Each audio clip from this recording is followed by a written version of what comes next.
গীতার কাছে পেপারসগুলো দেখার পর অঙ্কিতের বাবা চরমভাবে ঘাবড়ে যায় আর গীতাকে তার বাড়ি থেকে চলে যেতে বলে আর বলে যে সে কোনো রকমের হেল্প করতে পারবে না। অঙ্কিত এসে গীতার কাছে জানতে চায় গীতা তার বাবার কাছ থেকে কি হেল্প চায়। গীতা বলে ঝর্ণা চৌধুরীর স্বামী সঞ্জয় চৌধুরী একটা অফিসে তোমার বাবার আন্ডারে কাজ করত। তারপর তার হানিমুনের দিন সে হঠাৎ নিখোঁজ হয়ে যায় আর অগ্নিজিৎ মুখার্জি এই কেসের অ্যাডভোকেট ছিলেন। তার পাশাপাশি এই কেসের সঙ্গে অগ্নিজিতের আর কি সম্পর্ক আছে গীতা অঙ্কিতের বাবার কাছে সেটা জানতে চায়। ঠিক তখনই তাকে একটা ফোন আসে আর বলে যে মুখ খুললেই তার পরিবারকে মেরে ফেলা হবে। সঙ্গে সঙ্গে পঙ্কজ ফোন নম্বরটা চেক করে জানতে পারে যে এটা একটা শুটারের নাম্বার।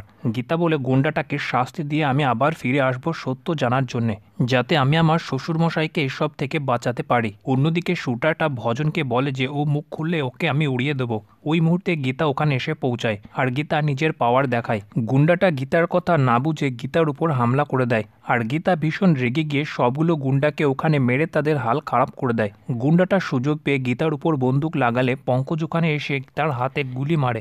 গীতার প্রাণ বাঁচানোর জন্য গীতা পঙ্কজকে ধন্যবাদ জানায়।